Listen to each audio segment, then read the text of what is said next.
Ah ouais. Je peux te dire, j'en ai chié pour en arriver là, mon vieux. Ouais. Mais ça valait le coup. Ah ouais.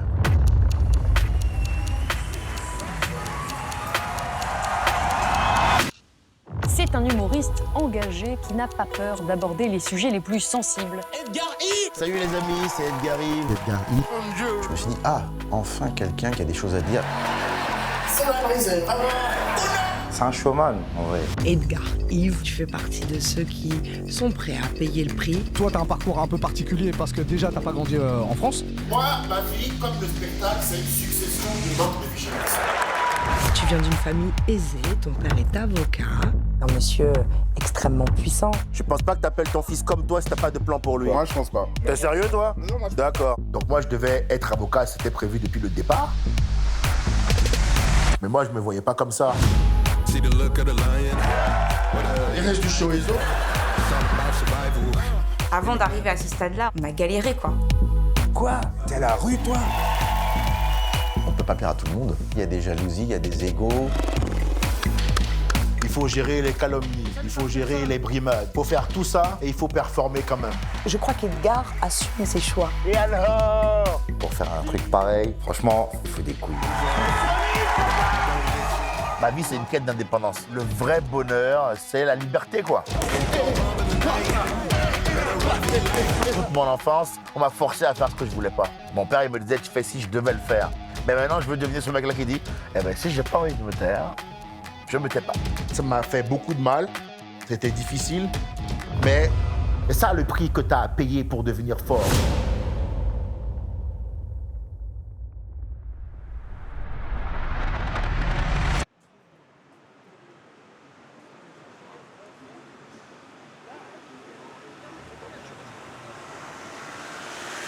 Ah, ça va. On n'est pas à la bourre. On est tranquille. Bon, on n'est pas à la bourre. Ouais, ce soir, je crois qu'on fait 300. Hein. Demain, 400. Ouais, si, je flippe. Hein. Évidemment que j'ai peur. Et puis, nouveau spectacle, tu te dis si ça marche pas, si c'est pas drôle. Et je crois que le pire, c'est si quelqu'un me dit je préférais l'ancien.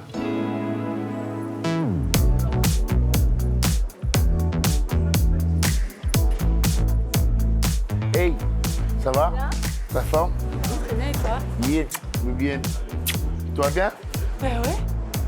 J'en mets, hein?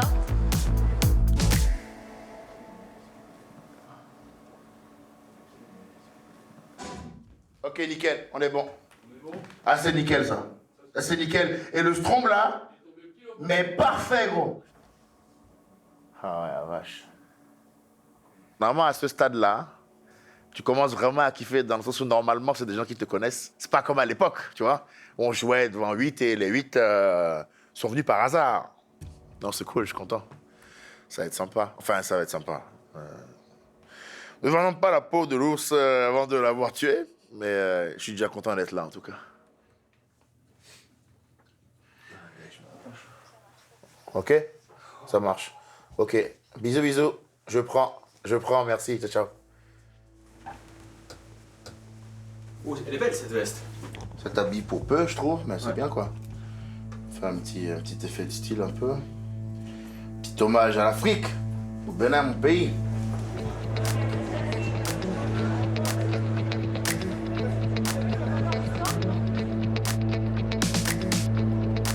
Ça a l'air fort, hein. Allez, allons-y.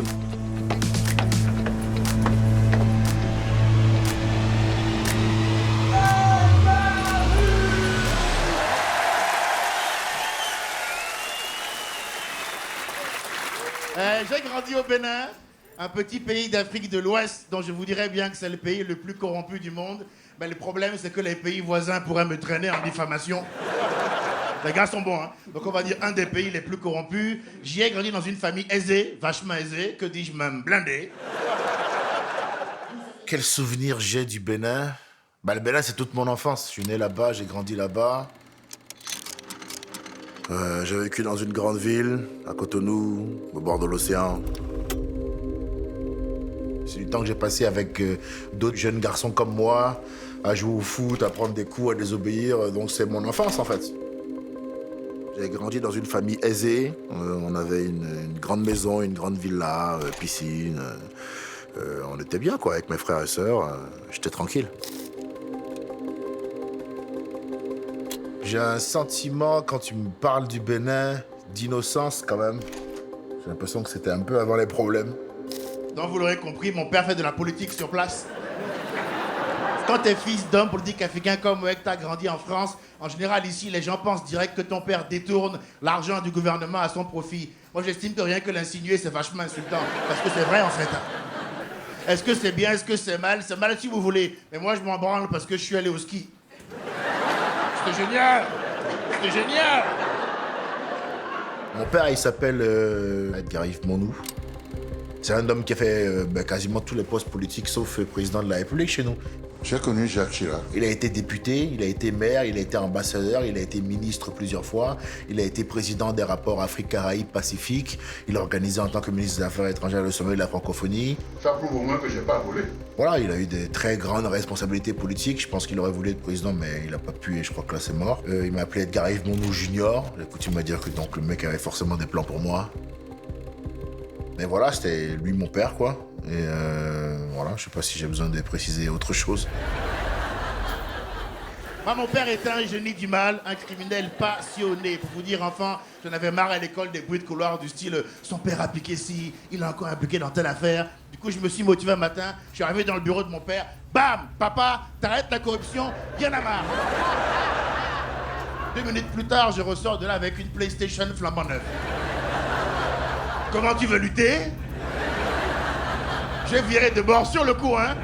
Dès qu'on me disait, ton père est un voleur. Ouais, mais toi, tu n'as pas FIFA, mon ami.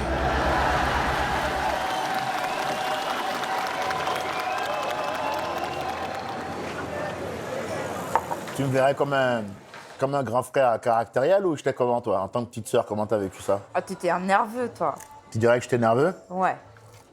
Méchant ou gentil? Alors, dans mon regard de, de petite qui pouvait pas regarder ce qu'elle voulait à la télé, t'étais très méchant. C'était frustrant parce que j'étais petite et que je pouvais rien faire et que dès que je voulais faire un truc mais que tu voulais pas, et ben du coup, tu m'attrapais par... Par le col. Vous avez vécu combien d'années ensemble? Enfin, dans la même maison? Pas beaucoup, hein. Parce que c'est pas énorme. Au Bénin aussi, on a vécu au Bénin ensemble. Oui, et après, sinon, bah, en fait, à chaque fois quand tu rentrais à la maison, pour Ouais, les voilà. fêtes, pour les trucs, enfin voilà. On a une grande fratrie, on est 5. J'ai 2 grands frères, dont Edgar, une grande sœur et une petite sœur. On est de mères différentes, mais tous du même père. Et toi alors, du regard d'extérieur, comment tu vois nos liens familiaux? Bah du coup, déjà, ça me rappelle la première fois où je t'ai rencontré. Salut Vincent. Alors, c'est toi qui baises ma sœur? Ah oui, c'était le... Depuis toujours, c'est le pitre de la famille. Il est très extraverti, il fait rigoler tout le monde. Sorry, I'm not gonna make it. Parce que, tu vois, alors que moi, c'est vrai que depuis l'Afrique... On sait que, en fait, quand il est là, on va passer un bon moment, on va bien rigoler, ça sera bon vivant. C'est quoi, toi, ton avis par rapport à la relation qu'on avait avec notre père? Clairement, moi aussi, depuis petite, j'ai eu la pression pour réussir à l'école. J'avais beau avoir tous les résultats que je voulais. En fait, c'était, t'as eu 18, mais pourquoi t'as pas eu 20? C'est pas, ah, félicitations, ma chérie, t'as eu 18. Voilà. Alors, notre père, c'est quelqu'un d'assez autoritaire, qui a une vision assez précise de ce qu'il envisage pour ses enfants, ce qui correspond pas forcément à notre vision personnelle des choses. C'est quelqu'un qui a eu du mal à construire des relations, on va dire, saines et durables avec ses enfants. C'est dommage. Le Béninois en lui-même, c'est quelqu'un de très solennel, très sérieux. Il veut un avenir pour ses enfants uniquement dans le concret. Soyez avocat, soyez médecin, soyez le haut rang. Ça, c'est important. C'est comme ça qu'on a tous été élevés. C'est-à-dire que si tu commences à parler artistique, dévier un peu sur quelque chose qui n'est pas palpable pour eux, ils te soutiendront pas. Plein de fois, il me faisait comprendre que lui, il était au top et qu'il allait falloir légaliser. Des fois, il me sortait des phrases du style « Le nom mon nous est connu grâce à moi et pas grâce à toi ». C'est quand t'es gamin et que ton père te sort ça, tu dis « Putain, lui... C'est bien de tenir ses positions aussi, quoi. De pas plier face à tout ce qu'on veut nous imposer et faire aussi ce qui nous correspond, quoi. Et au moins, t'es allé te trouver, quoi. Mais la raison pour laquelle j'ai mis Edgar Rive, elle est claire, hein. C'est clair, hein. Je vais devenir connu, ça va même pas être le nom, ça va être le prénom.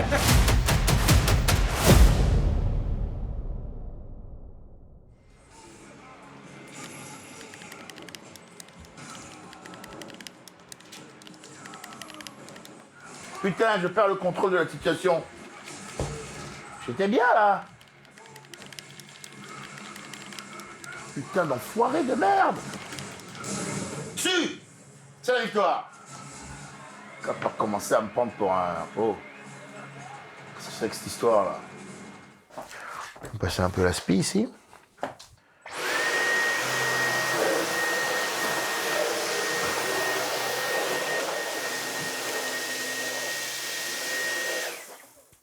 Eh ben, il est efficace, ce nouvel aspirateur, là. Claque juste, c'est bon. Les petites lunettes, là. Hein?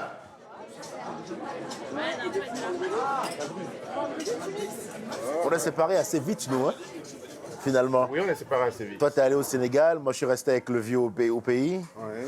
Mais on a été tous beaucoup en pension, énormément. Oui, Après, on a fait aussi un passage en France, à Poitiers. Ouais. On était ensemble à la fac de droit. De droit. Exactement. Parce que le vieux voulait qu'on devienne avocats tous les deux. Moi, j'ai raté. Et moi, j'ai raté le truc, quoi. Ouais. J'ai raté l'appel. Ouais. Allez, Jane. Je suis arrivé en France avec la naïveté qui me caractérise toujours. Moi, je préférais arriver dans un tribunal. Mon client n'a pas fait ça. Bon, c'est vrai qu'il a couché avec elle, mais qu'à 15 heures. Enfin, tu vois, j'avais ma propre vision du droit, quoi. Quand j'ai compris ce que c'était concrètement le droit, je dis, c'est vrai que je préfère quand même tout ce qui est cuite, quoi. Et bon, ouais, bon, moi, j'ai kiffé. Hein. Moi, les 2 premières années de la fac, je te le dis, il n'a pas été question d'étudier un seul instant. Tu ne regrettes pas, toi, d'avoir fait droit, au final? Non, pas du tout. Pas du tout, parce que finalement, c'est un métier qui me passionnait énormément. Ouais. Et travailler avec le vieux au bled, c'est comment? Avec papa, j'ai réussi à trouver... l'équilibre? Ouais, une sorte d'équilibre. Moi, j'ai pas du tout le sentiment d'avoir été poussé ou forcé par mon père à être avocat. Je pense pas que si tu avais voulu être médecin ou architecte, c'est quelque chose qui l'aurait profondément dérangé. Ouais. Pas du tout. Stand-upper un peu plus, quoi. C'est-à-dire que le chemin pour être stand-upper est quand même moins sûr et moins facile que d'être avocat ou d'être médecin ou d'être architecte.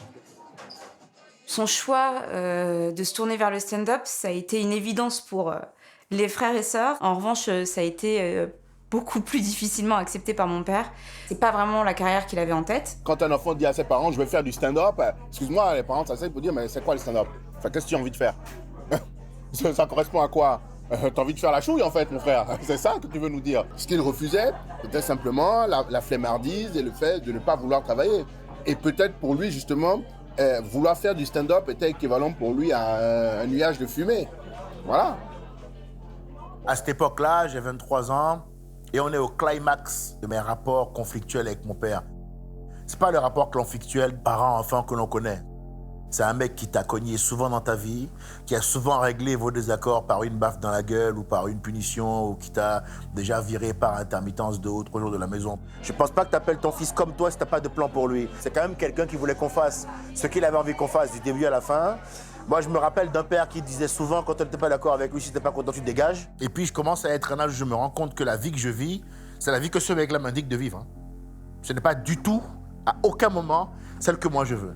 Qui a choisi la fac de droit? T'es en train de dire, sérieusement, là, qu'on n'a jamais été influencé par notre père pour aller faire du droit? Ben, non, t'es sérieux, toi? Non, moi, je pense pas. D'accord, ok. D'accord. Moi, je pense pas. Très bien. D'accord, pense pas. je suis pas d'accord avec toi. Moi, je pense pas. En fait, ça me plaît pas, son projet, là, à lui. Ce qui va grandir, au fond de moi, c'est... Lui, il faut que je m'en émancipe. Tu vas me dire qu'on n'a pas été influencé 5 secondes d'aller en fac de droit? Mais c'est une influence positive. Je l'ai jamais bien vécu, ça. De jamais être libre de mes choix, de mes décisions. Toujours avoir un mec au-dessus de moi qui non seulement, qui ne m'aiguille pas, mais qui m'impose les choses. Toi, apparemment, tu l'as vécu comme de l'aiguillage et comme une influence positive. Moi, pas du tout. Pas du tout, mec. Ouais, il va vraiment falloir que je vole de mes propres ailes. Tant que je suis là, j'ai l'impression que je ferais ce qu'on m'indique de vivre tout le long et je devrais faire avec. Ça me convient pas, cette histoire. Il va y avoir une engueulade à table, on est tous là, je me souviens. Ça va monter assez vite. Mon père finira par me dire pour la 177e fois de sa vie, si t'es pas content, tu dégages. Ce à quoi je finis par dire, mais tu sais quoi? Ok, je dégage. J'ai pas vraiment compris ce qui se passait. Pour moi, il était mis dehors là pendant les vacances. C'est que plus tard en fait que j'ai appris et j'ai compris qu'en fait il lui avait coupé les vivres et qu'en fait il avait été exclu de la famille. L'info qu'il t'envoie, c'est toi, t'es interchangeable, toi. T'as compris? Soit tu fais ce que je te dis, soit je te jette. Donc c'est une blessure réelle parce qu'en tant que gosse, je te dis mais est-ce que mon père il m'aime vraiment? Depuis le début de mon enfance, toi tu n'as eu de cesse que de me dominer, de me marcher dessus. Donc là, c'est juste une fois de plus, et c'est la fois de trop en l'occurrence. T'as eu l'occasion d'en parler avec le vieux de ça? Il considère que, voilà, dans l'échange que vous avez pu avoir à un moment donné, tu lui as plus ou moins manqué de respect et que c'était à toi, en tant qu'enfant, de venir déjà présenter tes excuses. Ne pas être en rupture, ça aurait été revenir demander pardon, c'est ça? Exactement. Ah ben non, ça. Ouais. Ça, c'est vrai que du coup, on était... Voilà. Ah ben du coup, oui, c'est vrai qu'on était en rupture. Ça va être très dur. Ça va être très difficile. C'est une difficulté à laquelle tu n'es pas préparé, et peu importe à quel point tu cries, tu pleures, ou à quel point tu es désespéré, selon tu prends conscience au bout de ta 127e situation difficile, c'est qu'il n'y a personne qui va venir. Ça a été très difficile, et je suis tombé au plus profond de mon désespoir. Moi, j'étais fils d'ambassadeur quand même, gosse de riche, avec de l'argent sur mon compte, à rien foutre. Du jour au lendemain, je me retrouve à devoir voler dans les magasins.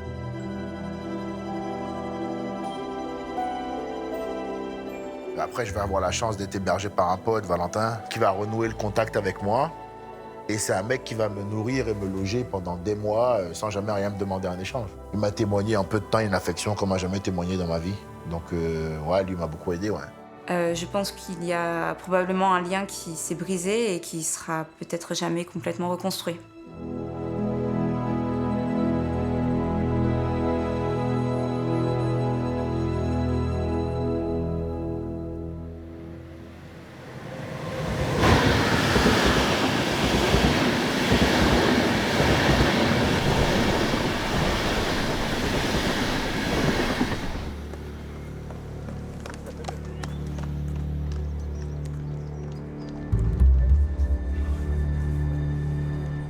Première scène, c'est à Nantes, ouais.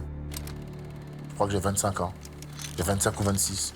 Donc j'ai déjà été dehors, j'en suis sorti. Je me mets salarié chez Bouygues Télécom, je prends les coups de fil, je change les forfaits, je renouvelle les cartes SIM, machin et tout. Et après, je me retrouve au chômage et grâce au système français, je touche les allocations chômage qui me permettent de mettre mon projet en place. Donc là, je me dis, c'est parti. Bonsoir, mesdames. Spectacle d'humour demain. C'est vrai? Et je suis rigolo, hein. Je m'inscris dans une compagnie de café-théâtre et là, je lance mon chemin humoristique. William Pelé, best friend in this game, motherfuckers. 15 years of friendship. Alors, je suis William Pilet, je suis humoriste et j'ai commencé au même moment qu'Edgar à Nantes. I'm French. William, on s'est rencontrés en tant que compétiteur sur une scène ouverte à la compagnie du café-théâtre. On était concurrents.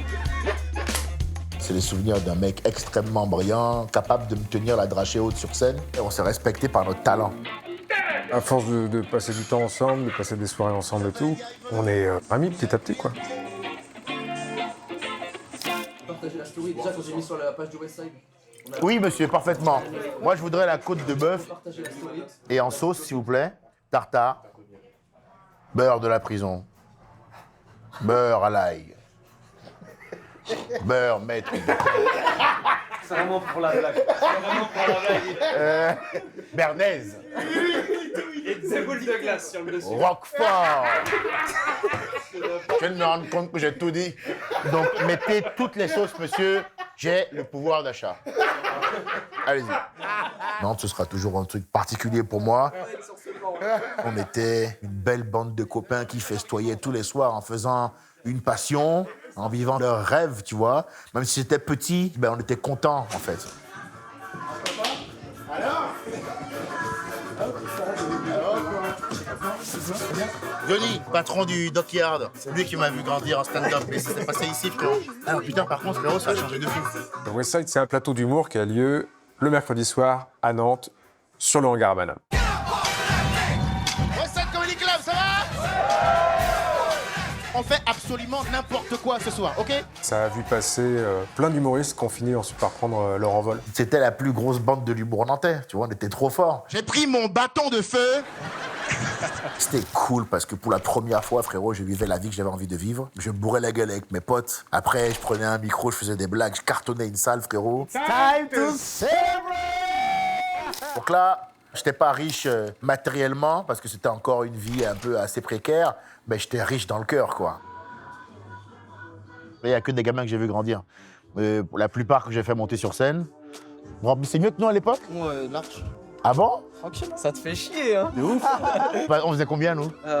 Des 80. Mais bien sûr que non. 86. On faisait des 120. Je te jure que... Tu le couperas dans le documentaire, ce jeune homme. On peut pas l'entendre. Et vous faites 140? Là, la semaine dernière, on a fait 140. Et le record, c'est? Du coup, c'est toi qui vas reprendre le record vu que t'es là. On va faire... Ah, fais chier, non!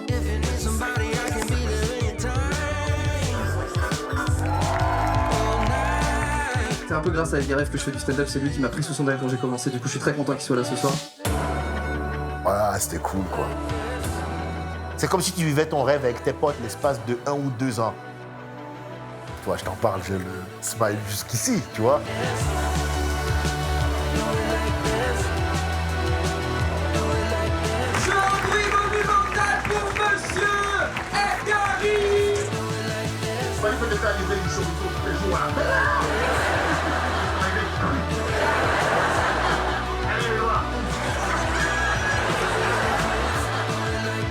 Il a une logique d'expansion, quoi.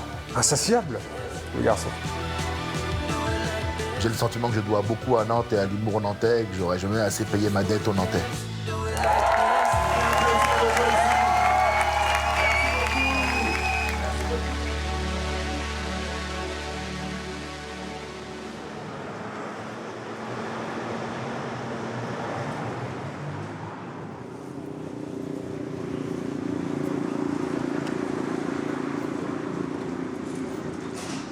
En fait, il y a un moment donné de mon parcours où j'arrive à un plafond de verre.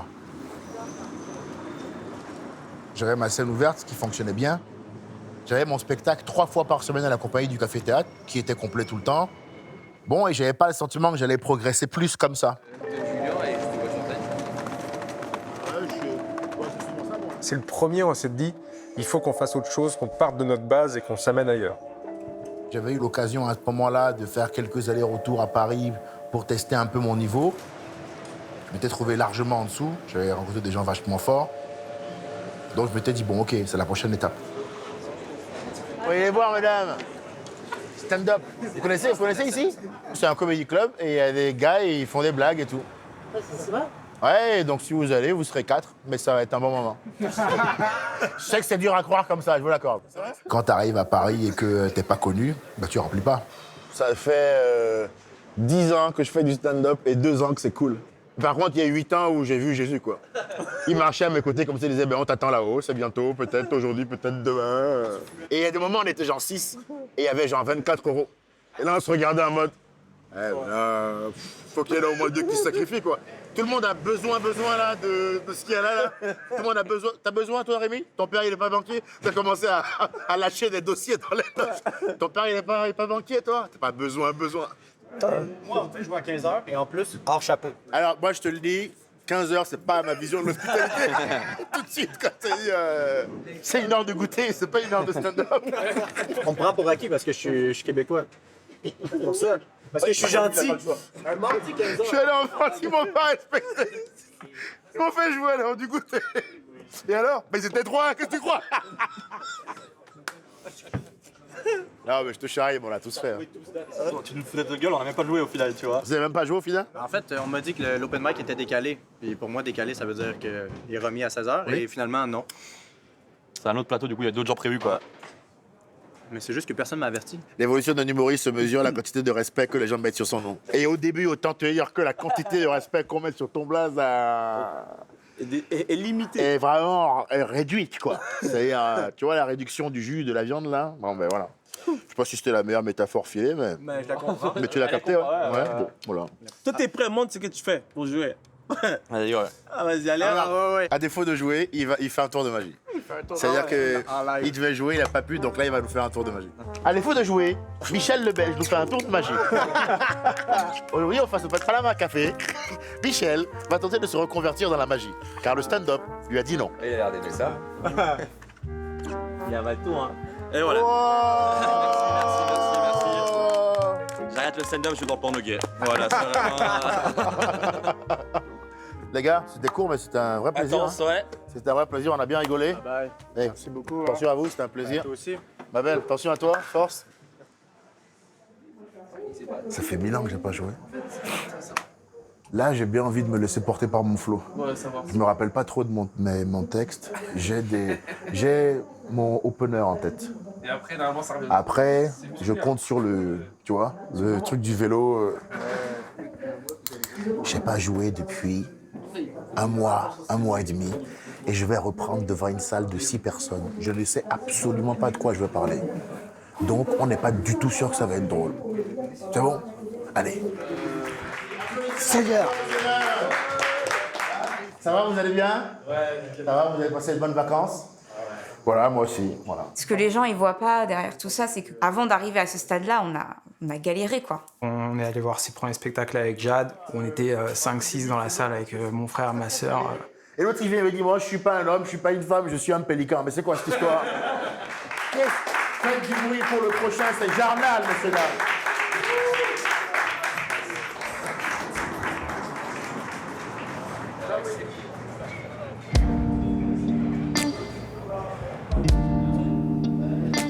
Tout mon talent, je l'ai forgé et travaillé en allant au Comedy Club tous les jours. Ouais, ça va, t'inquiète pas. Peut-être je vais passer après toi. Les comedy clubs est un passage obligé aujourd'hui. C'est la vitrine qui permet de se montrer, d'exister. Faut passer par là. Hein. Quand tu vois les mêmes moites, un peu brillantes comme ça, là. Ça veut dire que je mets des petites claques comme ça dans la gueule. Moi, je le chope, je suis là. Pour qui tu travailles? Pour qui tu travailles?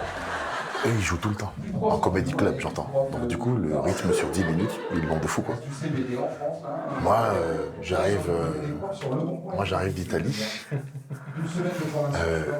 Écoute, si tu t'échauffes pas bien, le ligament croisé peut arriver à tout moment. Avec le prof qui vient d'arriver par là, passez une bonne soirée, au revoir. Faites du bruit pour le podcast, le bruit pour Edgar arrive. Est-ce que vous avez du bruit pour Antoine Barra, s'il vous plaît? Allez, on y va, ça va? Ils vont bien, ceux-ci? Ils sont sur une dynamique de rigolade? Tu vas t'acheter une street cred en Comedy Club. T'as eu le temps de croiser Gad Elmaleh, Kev Adams, que des mecs que tu voyais à la télé et d'être performant sur les mêmes plateaux que eux. Tu casses la salle tous les soirs pendant 2 ans, à la fin, t'es quelqu'un. Tout le monde te connaît. Et maintenant, je me dis, ma vie, c'est de l'impro. Des décisions louches. Mon nouveau délire, plus payer EDF. C'est une safe place pour personne. Parce qu'on fait un boulot où tant que tu n'as pas fait d'accomplissement tangible, t'es considéré et traité comme une merde. On est tous passés par là, c'est un peu comme les radeaux crochets. Il y a des examens, on passe le BEPC, le bac. Je pense que c'est un parcours logique. Maintenant, elle a un nouveau délire, elle veut absolument qu'on aille se promener le dimanche. L'avantage que moi j'avais sur les comédiens quand je suis arrivé en Comedy Club, c'est que moi, des mecs qui veulent te dominer et te disent ce que tu dois faire dans la vie, je connaissais déjà avec papa. Si c'est vrai, ça explique les tensions locales. Hein. Les gens sont à un niveau de tension, je me dis, mais Biraï, c'est normal qu'elles soient énervées, les caissières à Intermarché. Je ne dis pas que c'est nul, mais honnêtement, c'est pas ouf. Non? L'échec est un diplôme. À un moment donné, c'est bien de se planter. Qu'est-ce que je voulais vous dire d'autre? Parce que là, j'ai plus d'idées, quoi. J'ai pas envie de faire le noir qui meurt à la fin du film. Donc, je pense que je vais m'évader maintenant. Merci beaucoup.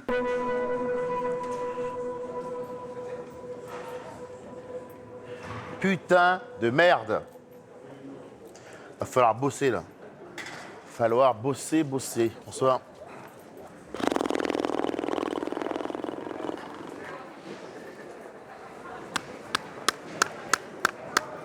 Une espèce de prestation de facochère, là.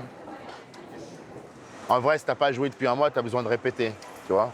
Et là, je vais pas répéter, mais tu as besoin de répéter. Il faut que je répète plus.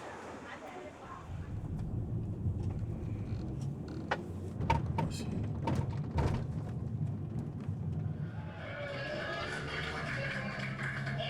Ok, il y a ça que j'ai oublié aussi. D'accord.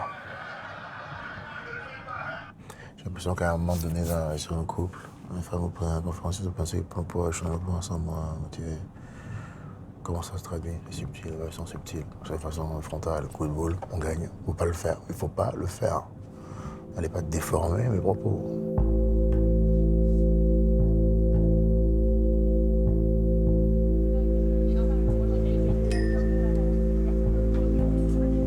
Bonsoir, ça va bien? Merci. Est-ce que je peux avoir une pinte de bière, s'il vous plaît? Laquelle? Chouf.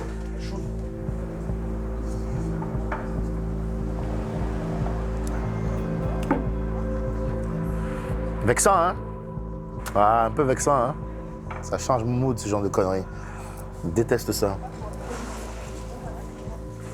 Enfin, c'est de ma faute, hein. Je suis là, j'écris, je joue pas. Bah, c'est pas la magie, mon pote. T'es abandonné. Si tu taffes pas, t'as pas... C'est n'importe quoi, ça. C'est n'importe quoi. On dirait que je leur devais de l'argent, gros. Tu bégayes. Tu sais plus c'est quoi la vanne qui vient après, tu sais. Mais tu sais, moi, il y a eu un blanc. Tu sais, il y a vraiment eu un blanc de... J'ai failli lui dire, coupe la caméra. Coupe la caméra, parce que là, il faut que je... Tu veux m'en filmer ce moment? Écoute bien la honte de la fin. Je leur ai dit, ouais, bon, de toute façon, moi, j'ai plus rien à dire. Et là, il faut que je parte parce que je veux pas faire le coup du noir qui meurt à la fin du film. Et ils ont envoyé, je suis parti. Et en partant, je suis là, je suis qu'une merde. J'ai fait le coup du noir. J'ai fait le coup du noir.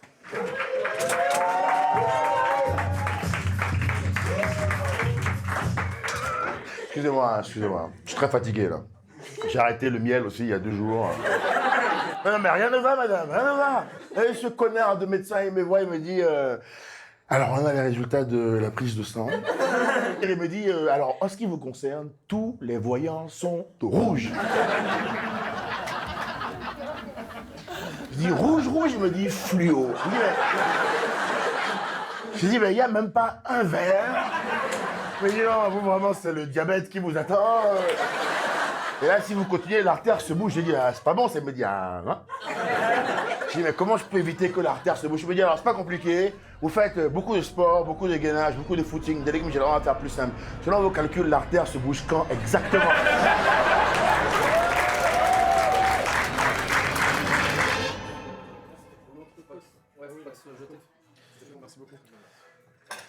Là, on était à Lyon, on a fait Bourg-les-Valences et Chalon-sur-Saône. Bon, ben là, mec, faut faire attention, hein. Faut faire attention pour la bouffe. Hein. Quand t'as de l'oseille, ça doit être ta remplie. Typiquement, là, regarde, j'ai commandé 2 desserts.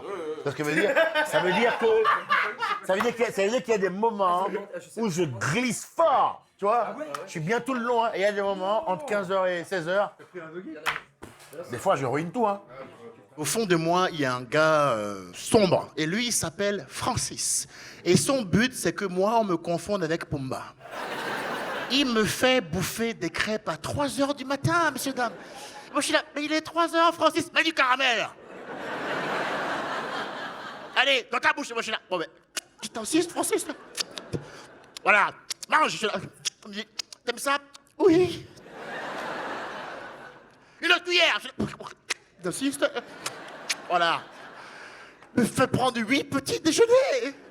Qui fait ça alors que c'est même pas l'heure? Vous comprenez ce que je veux dire? C'est-à-dire que je fais des trucs la nuit devant des documentaires animaliers qui sont innommables, quoi, vraiment.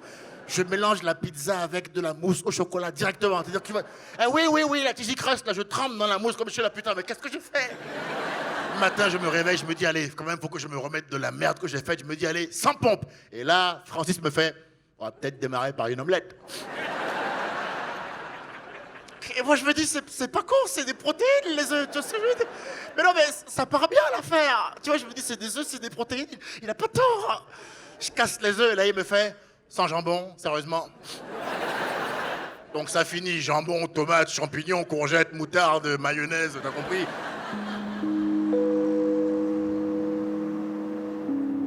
J'ai commencé à remplir des plus grosses salles.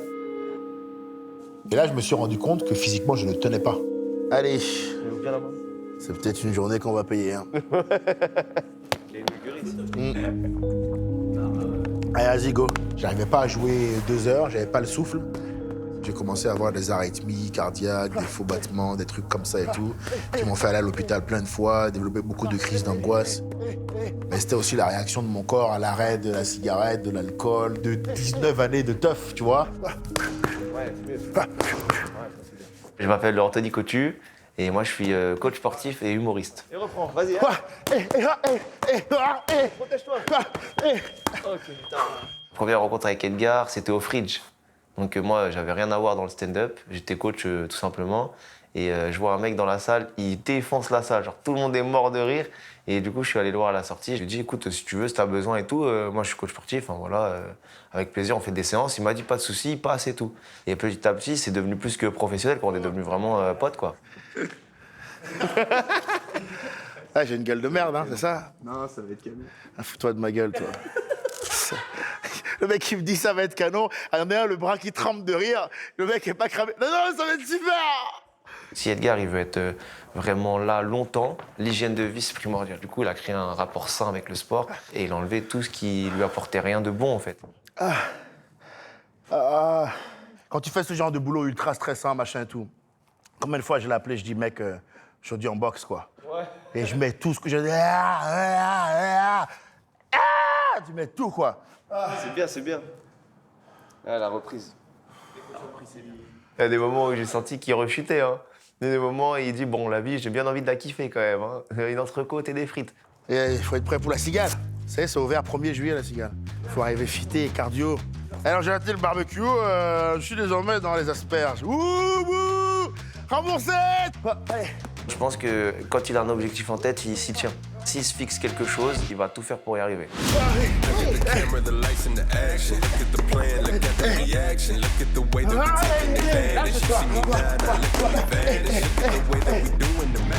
Ce qui compte dans la vie, c'est pas ta capacité à frapper, à attaquer.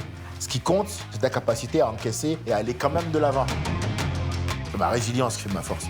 C'est pas le fait d'être intouchable, c'est le fait d'être insubmersible, c'est pas pareil.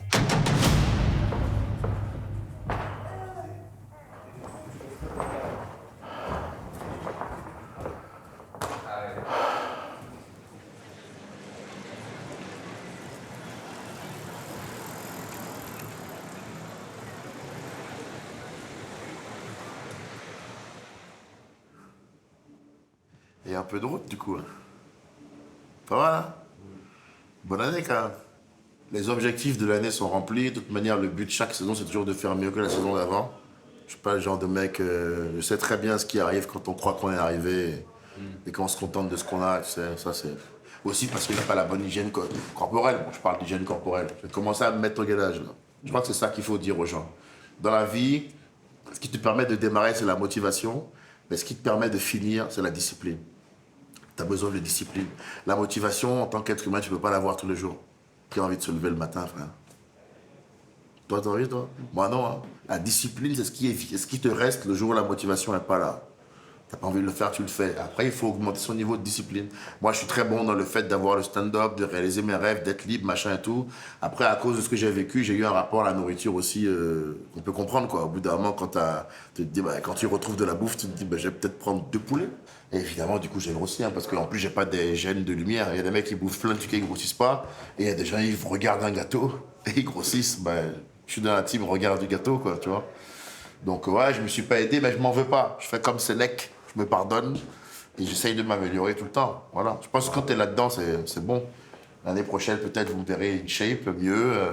Nouvelle rentrée, nouveau spectacle, nouveau boulot, ce sera très bien.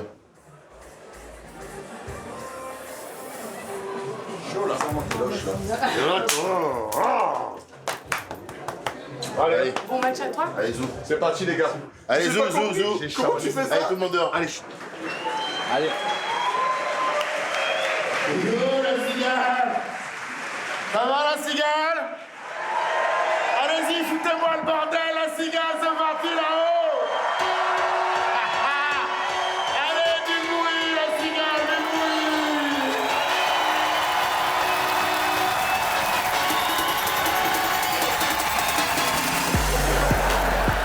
Je suis invité par un homme qui a manqué de vigilance à un niveau.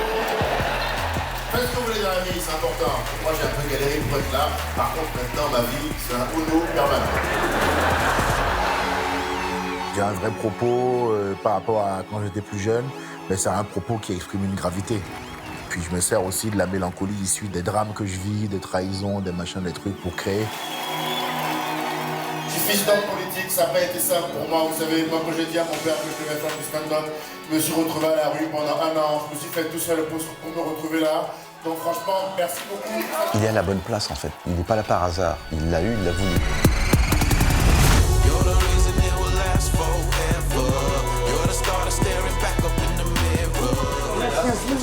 C'était un plaisir. Merci.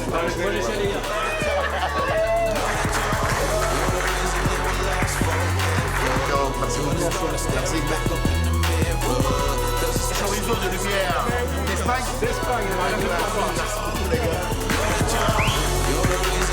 J'ai écouté ton groupe toute ton enfance. Regarde, All Canary, bon, c'est un délire. C'est une légende quand même. C'est un chanteur.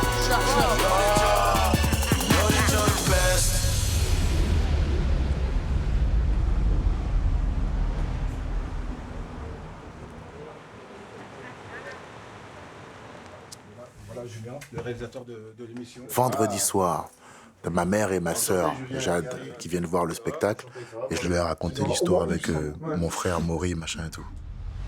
Notre vision du personnage n'est pas la même. On ne parle pas de la même personne. Et puis le mec, il dit qu'il n'y a pas de concurrence entre lui et moi. Demande à ma mère, tu vas voir ce qu'elle te dit. Bah, t'es l'aîné, c'est moi qu'on appelle Edgar. Tu crois pas que ça crée une ambiance dès le début? Et elle m'a envoyé un très beau message, frère.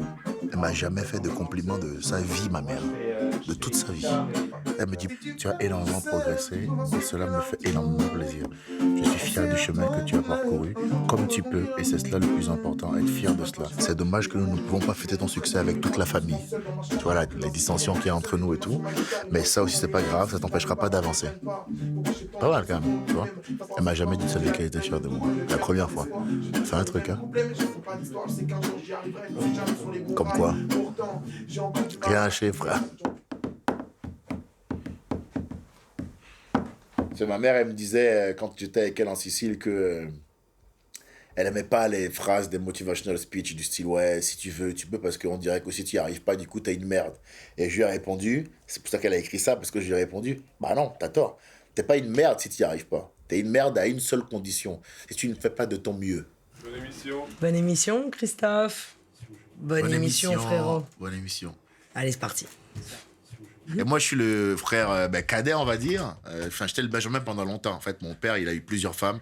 Quand j'avais 6 ans, mon père, il a divorcé de ma mère, noire, ma génitrice. Et puis, du coup, il s'est remarié avec une femme blanche, rochelaise, blonde, Virginie Dopchi, qui m'a élevé depuis que j'ai 6 ans. Je lui dois tout. C'est elle qui m'a fait lire Stendhal, Le Rouge et le Noir, Madame Bovary. C'est elle qui m'a donné mon intellect, qui me permet de faire les sketchs que j'ai maintenant. Donc, je pense que ma mère, elle a eu une posture bienveillante avec mon frère à partir du moment où il a choisi d'orienter sa carrière dans le stand-up. Elle l'a suivi depuis le début, elle le soutient. Elle a toujours voulu en fait qu'on s'accomplisse par nous-mêmes et qu'on fasse nos propres choix. Je pense que pour lui, ça a été d'une grande aide. C'est populaire, c'est universel, c'est accessible, mais c'est pointu. T'enchaînes tout le monde. J'essaye de tacler absolument tout le monde pour être le plus juste possible et d'aller loin dans mes propos parce que j'ai appris depuis petit que ce qui compte, c'est pas ce que tu dis. Ce qui compte, c'est comment tu le dis.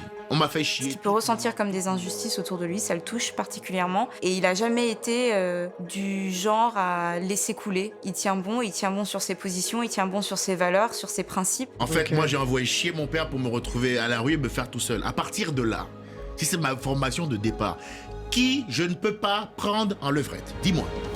Qui?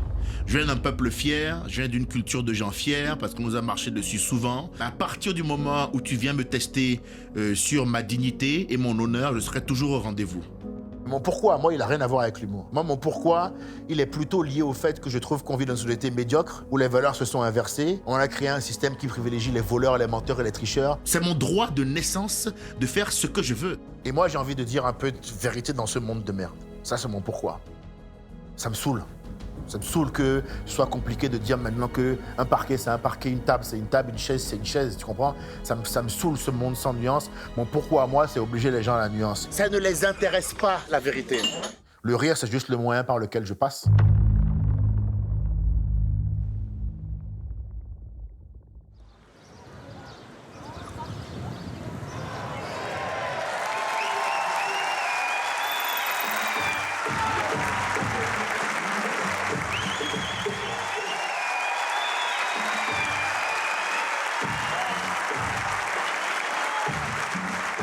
Bonsoir, ça va?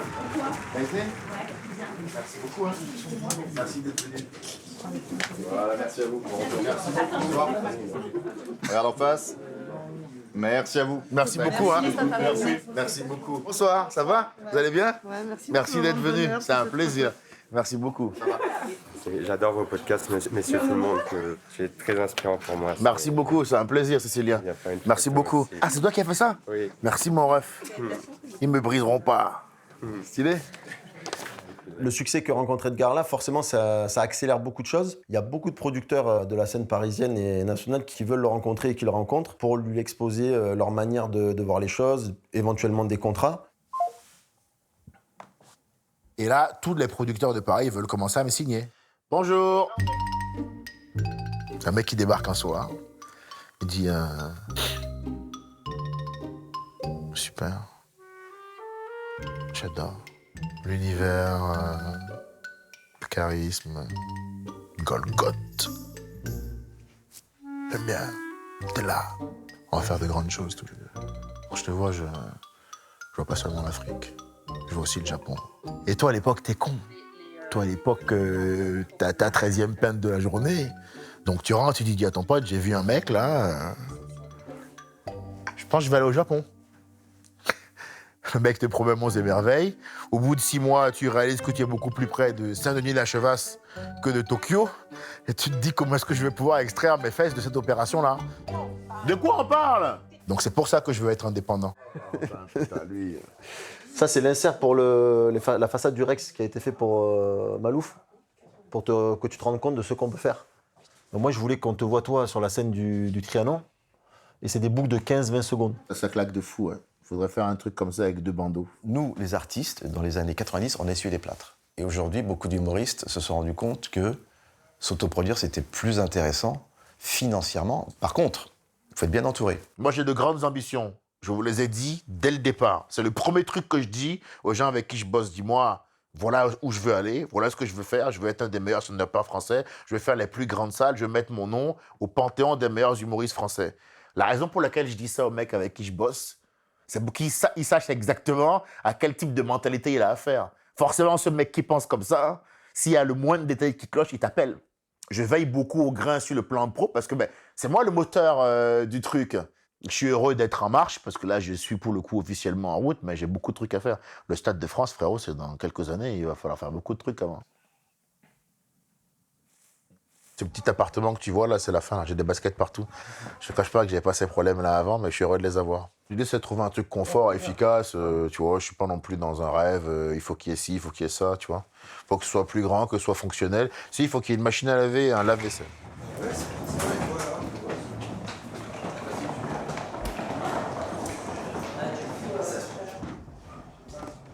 Elle est belle la salle. D'ici comme ça, c'est une belle vue. Hein. Ils vont pas se prendre les pieds dans les chaises. Moi, je trouve ça cool. Voilà. Ouais, je te vois très bien. Ça me va, ça. Ouais, c'est bon comme lumière pour moi. Comme ça, je les vois un peu quand même.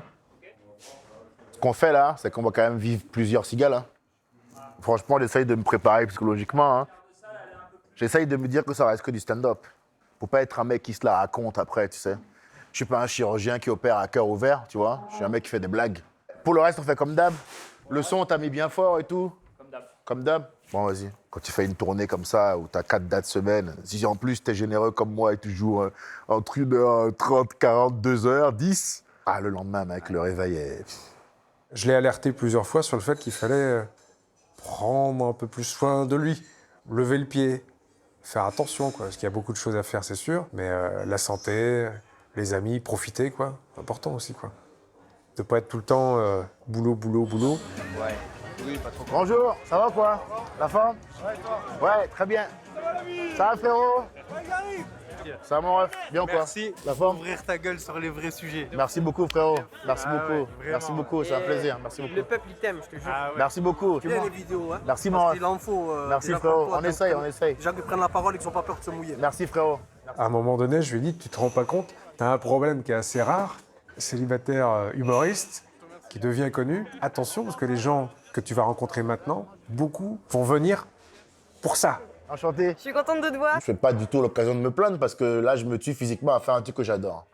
Donc, c'est même quand je suis crevé, une fois que les gens ils balancent les premières applauses, les premiers rires, moi, après, je suis dans mon élément. C'est le trajet, le train, le machin. Et puis, la chambre d'hôtel, seul dans les draps froids. Ils appellent ça le blues du comédien. Tu connais pas ça? Blues du comédien. C'est la transition d'être dans une salle de 1200 places où on crie ton nom.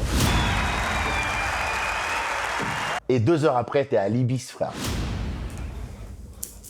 C'est dur, hein? T'as 40 ans, t'as pas de meuf. T'as le sentiment d'être un demi-dieu l'espace d'un instant. Et l'instant d'après, mon frère, t'as un pécor de 40 piges dans ta chambre d'hôtel qui va sûrement se l'ébranler d'ailleurs. Hein. Donc, qui va... Non mais voilà, disons les termes. Oui, Marseille, oui. Et juste après, t'imagines un peu le delta ou pas? Méthode qui font les dépressions nerveuses. C'est pas ce qu'on t'avait vendu, hein.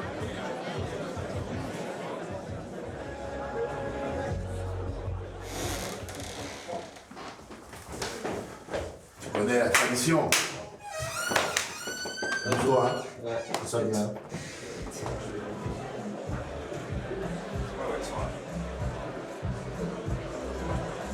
Marseille, bébé. Marseille, bébé. Allez-y, Marseille, foutez-moi le bordel, ça va plus, let's go. Allez, allez,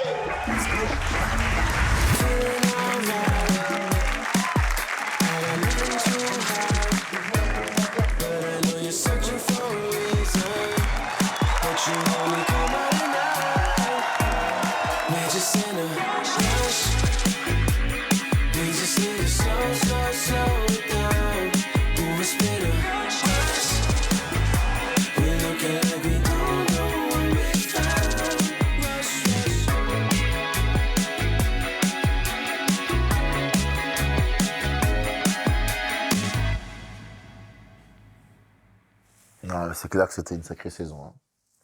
Celle-là, elle aurait été bien dure. C'est sûr que c'est la plus dure de ma carrière. J'ai grandi, mais en même temps, je me suis attiré tellement de problèmes avec mon caractère, frérot. Maintenant, c'est un artiste et il est sensible et les choses le touchent beaucoup. Surtout quand il s'agit de liens humains. Je donne ce sentiment aux gens, des fois, d'être une machine, d'être un rock. Mais non, j'ai beaucoup pleuré aussi cette année. J'ai pleuré quand j'ai perdu des amis, je suis allé marcher en forêt, j'ai crié, cogné contre des arbres. Mais je suis passé à autre chose. Les gens, ils sont là pour réussir. Ils sont prêts à te mettre un couteau dans le dos. Surtout dans un milieu de niche comme ça, des humoristes, on en a combien? Et les gens sont prêts à te tuer pour prendre ta place. Ce qu'il vit avec ses amis, au fur et à mesure qu'il progresse dans sa carrière, ça l'attriste énormément aussi, ça le touche beaucoup.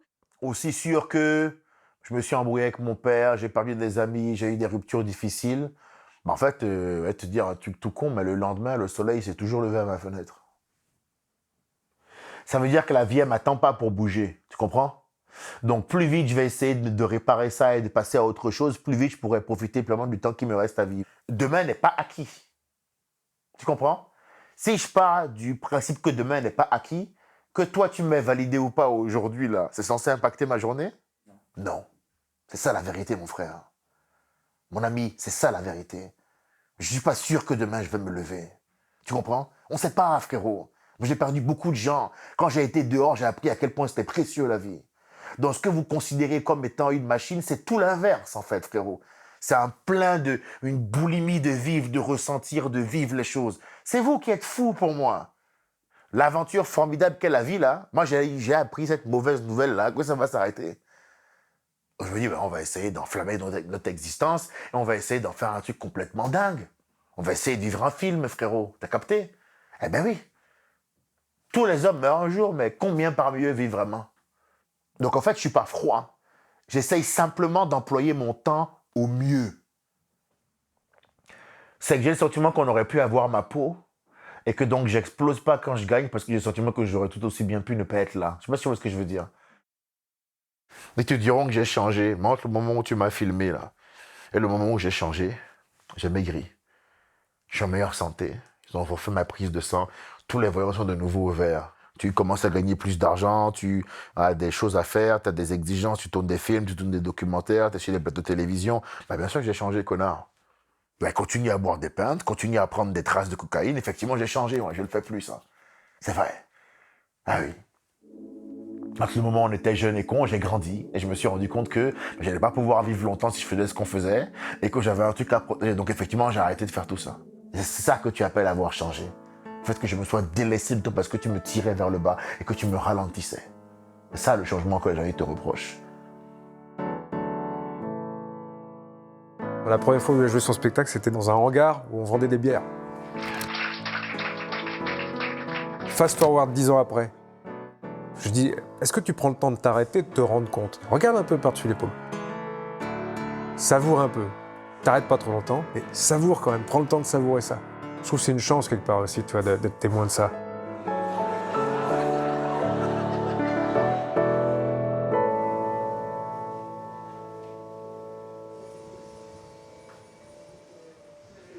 Cette chambre-là, je vais la transformer en dressing, je pense. Je ne vais pas l'utiliser d'avoir une deuxième chambre. Par contre, mes baskets, je sais déjà plus où les foutre. Donc je me dis, ça va être la chambre de basket. Ça va être la chambre de basket. Oh, chacun ses plaisirs. Hein. Pas la chambre de l'enfant, la chambre de basket. Allez, viens, je te vais faire le tour du propriétaire. La vraie chambre. Magnifique. Bon, c'est pas extrêmement grand, mais pour moi, c'est déjà énorme.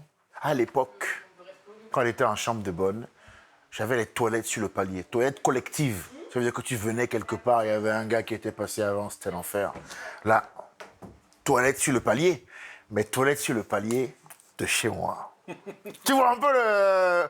Est-ce que tu vois la nuance? Alors moi, ce que je recommande, quand même, parce que ce documentaire, il faut aussi des petites astuces. Moi, ce que je vous recommande, c'est le PQ humide. Parce que le papier toilette, moi, ouais, toilette, c'est pas... Tu vois, avec ça, ta rondelle est comme neuve. Et là,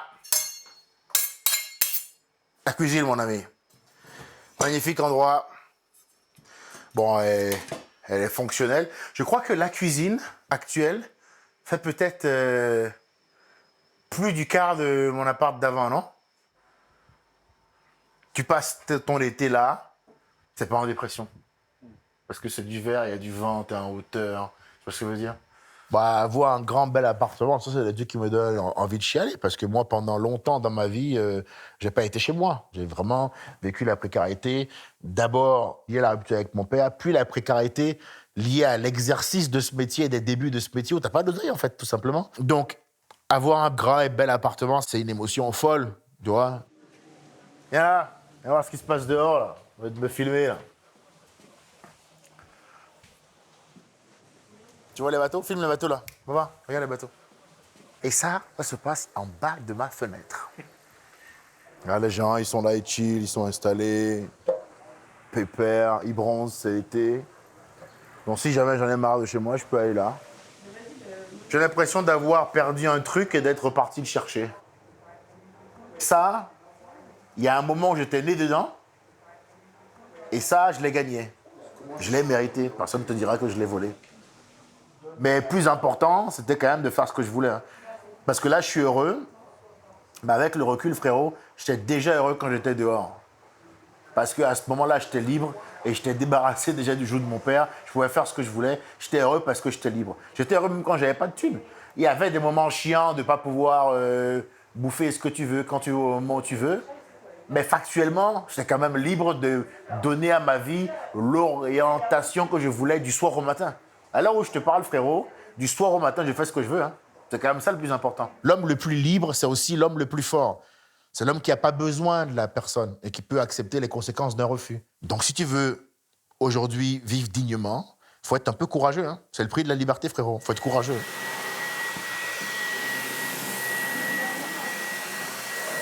Tu vas où? Tu veux quoi faire?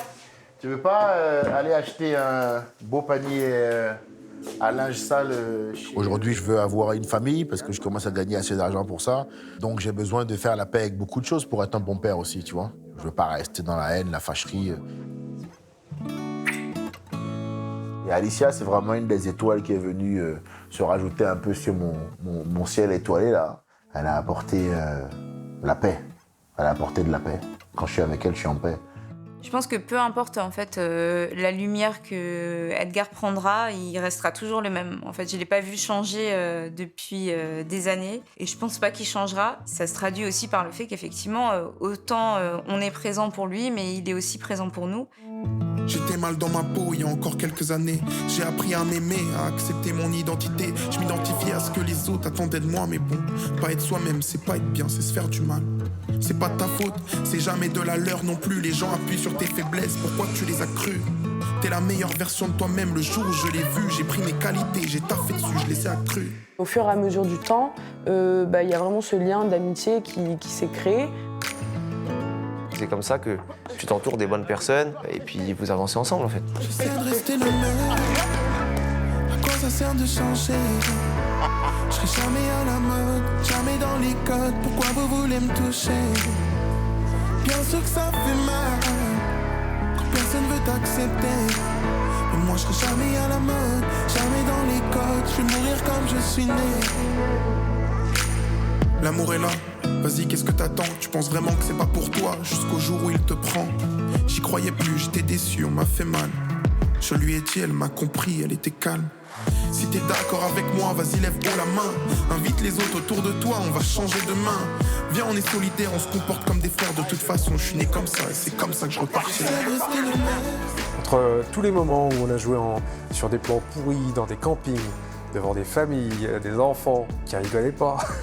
Là, ouais, quand tu connais l'histoire, après, c'est dingue. Moi, je serai jamais à la mode, jamais dans les codes. Je vais mourir comme je suis né.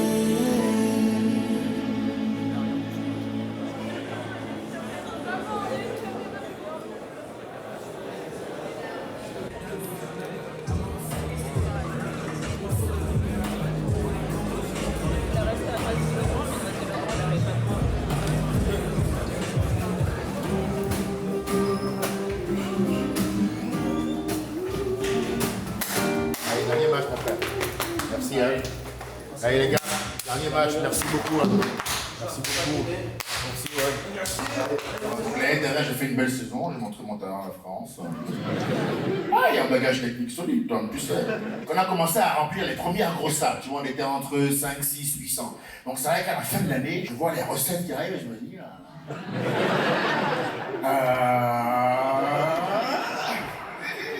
C'est-à-dire, je me dis, bon, on n'est pas au niveau de Gad Elmaleh, mais à partir du moment où tu peux te faire un Deliveroo tous les jours. En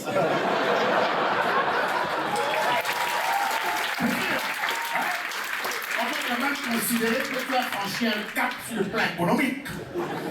Donc je me dis, bon, allez, on va pousser le délire un peu plus loin. Ça faisait 10 ans que je n'étais pas allé, je dis là, on part en vacances. C'est là que ça part en couille. Alors, ça faisait trop longtemps que je n'étais pas parti. Je voulais y aller. Je me suis dit, il faut que la terre s'en rappelle. On me dit, jet ski, 500 € l'heure. J'ai répondu, il y a le budget. On a fait une belle tournée. On va prendre 4 jet skis pour 6 heures. Oui, fais le calcul mentalement, tu vas vite comprendre. Ah, mais je te dis, un rappeur américain dans ma tête, tu vois. On rentre en France, et comme tout vacancier qui est de retour, je vais checker le courrier. Et honnêtement, je vois, il y a un truc, il y a écrit URSAF. Honnêtement, ça fait quoi? Comment je suis con, moi? Au début, je me suis dit, peut-être c'est une ONG en vol. Ça n'a rien à voir. Ils veulent tout me prendre. J'ai vu les chiffres, j'étais là. Ah là, c'est un manque de vigilance totale. J'ai appelé la date des impôts, j'étais là, on peut payer en 8 fois. Et là, je me dis, maintenant, moi, je suis franco-béninois. Donc maintenant, quand les impôts, ils viennent, je suis béninois. Bonne fin de soirée, Paris. Merci beaucoup. Peace out.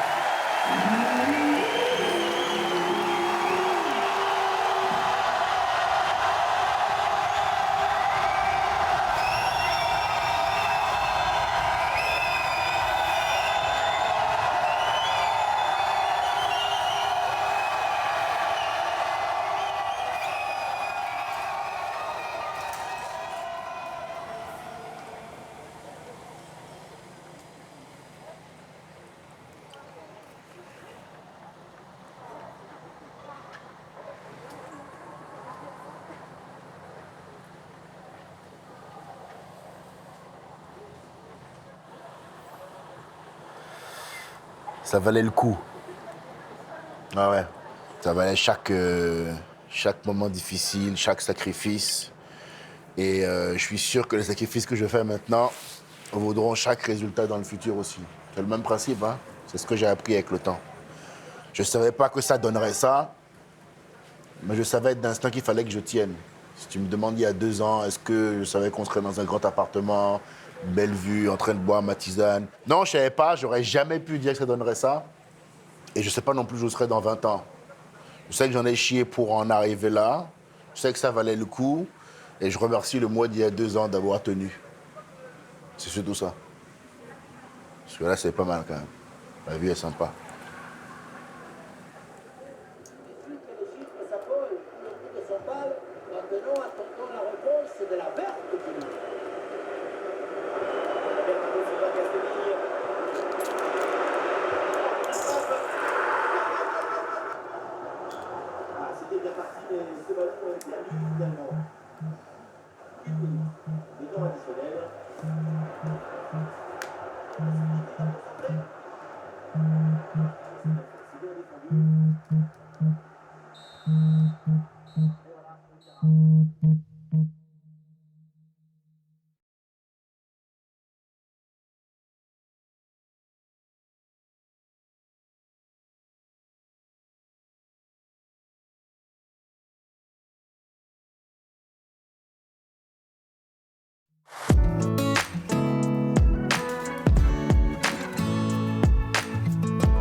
J'essaie de rester le même, quoi ça sert de changer? Je serai jamais à la mode, jamais dans les codes. Pourquoi vous voulez me toucher? Bien sûr ça fait mal, personne veut t'accepter. Moi je serai jamais à la mode, jamais dans les codes. Je vais mourir comme je suis né. Si t'es d'accord avec moi, alors c'est le bon chemin. Emmène tout le monde autour de toi, on va refaire demain. Je vais pas abandonner, je vais pas plier, je vais jamais me laisser faire. Je suis né comme ça et c'est comme ça que je repartirai. Si t'es d'accord avec moi, alors c'est le bon chemin. Emmène tout le monde autour de toi, on va refaire demain. Je vais pas abandonner, je vais pas plier, je vais jamais me laisser faire. Je suis né comme ça et c'est comme ça que je repartirai. J'essaie de rester le même, à quoi ça sert de changer? Ça sert de changer. Je serai jamais à la mode, jamais dans les codes. Pourquoi vous voulez me toucher? Bien sûr ça fait mal, personne veut t'accepter. Je serai jamais à la mode, jamais dans les codes. Je mourrai comme je suis né, comme je suis né.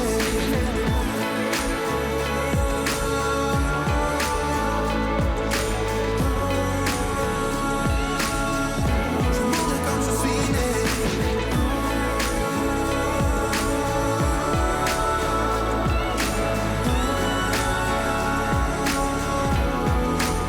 Moi je serai jamais à la mode, jamais dans les codes. Je vais mourir comme je suis né.